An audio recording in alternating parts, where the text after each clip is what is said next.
पुण्यात्माओं, अभी तक हम खासकर इस कलयुग के इस थोड़े से दौर में भगवान के अध्यात्म मार्ग से कोसों दूर हो चुके हैं। यदि कोई भगवान की लीला सुनाता है, हमें अटपटी सी लगती है, हम उसको स्वीकार करने को तैयार नहीं होते। हमारे स्वीकार ना करने से भगवान की महिमा या वो लीलाएं झूठी नहीं हो सकती। जैसे जब हम छोटे छोटे थे उस समय क्या देखा करते थे, ऐसे तगड़े तगड़े बूढ़े बुजुर्ग, और उनके विषय में बताया करते थे ये 5 मन 40 किलो का 1 मन होता है, यानी 200 किलोग्राम वजन को सिर पे रखकर, और लकड़ी की सीढ़ियाँ, खड़ी सीढ़ियाँ होती थी, खड़ी लकड़ की, एक तो पौड़ी होती है ऐसे, जो वो खड़ी पौड़ी होती थी, और छत पर मिट्टी डालते होते थे, कच्ची मिट्टी छत देते थे नए मकान में। कहते हैं ये 200 किलो वजन को, उसके बड़े बड़े टोकरे होते थे, झाले बोला करते उनको, उसको भरकर इसके सिर पर रख देते थे इनके, और ये ऊपर चढ़ कर और वहां डाल आते थे। अब ये बात और 100 साल के बाद अगर कोई कहेगा ना, उसने मूर्ख बताया करेंगे, हम आंखों देख रखे,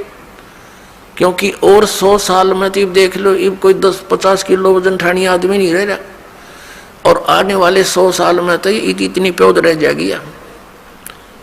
और 10-12 किलो ठानिया व्यक्ति नहीं पाओगा, ऐसी स्थिति आ जाएगी इस प्राणी की। इतना घट गया हमारे सतर, प्रदूषण के कारण शरीर की शक्ति लॉस होती जा रही है। और इससे और पीछे जाए तो और तगड़े तगड़े व्यक्ति थे, भीमर की कथा हम सुने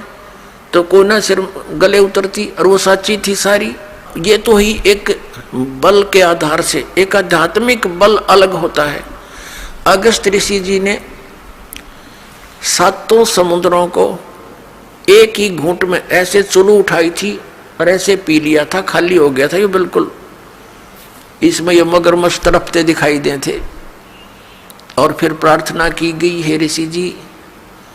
ये तो सब बुरा हाल हो जाएगा, यहाँ का बैलेंस बिगड़ जाएगा, आप भी नहीं रहोगे क्योंकि पृथ्वी पर वर्षा का अभाव हो जाएगा, सब प्राणी मर जाएंगे। तो फिर उसने कहते उल्टा ही कुरला कर दिया, ये पूरे भर गए। तो ये कोई बड़ी बात नहीं है, और आप इस पे भी नहीं विश्वास कर पाओगे तो अध्यात्म मार्ग में नहीं चल सकते। इन कलियुगी ऋषि, नकली गुरुओं ने, महर्षियों ने जो हमें भगवान की इन कथाओं से दूर कर दिया कि ये झूठी है, ऐसा नहीं हो सकता, द्रौपदी की साड़ी नहीं बढ़ सकती, ये इस तरह की बकवाद गढ़ दी, जबकि ये सारी सच्चाई है। परमात्मा जो चाहे वैसा कर दे, उसके एक वचन में सारे ब्रह्मांड उत्पन्न हो गए, तो वो क्या नहीं कर सकता। तो अध्यात्म मार्ग में पुण्यात्माओं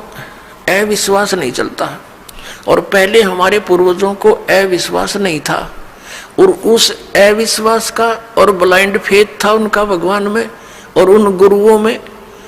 तो उन्होंने दुरुपयोग किया नकली ऋषि, महर्षि, गुरुओं ने,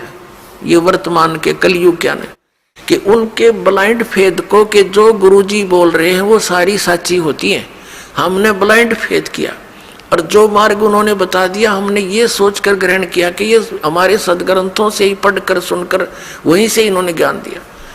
तो इन्होंने सब मिसगाइड कर दिया, वो सब दंत कथा सुना दी, और भक्ति विधि शास्त्र अनुकूल ना रहने से हमें प्रभु परमात्मा से मिलने वाली सहायता बंद होगी। तो अब हम ये सोचते हैं कि ऐसा कभी हो ही नहीं रहा, हम सब कुछ कर रहे हैं। अब आप इस मार्ग पर लगोगे, जो दास आपको मंत्र देगा, आप सत भक्ति करोगे सच्ची नियत, फिर देखना आपके क्या होगा, फिर आपको विश्वास होने लग जाएगा कि परमात्मा सब कुछ कर सकता है।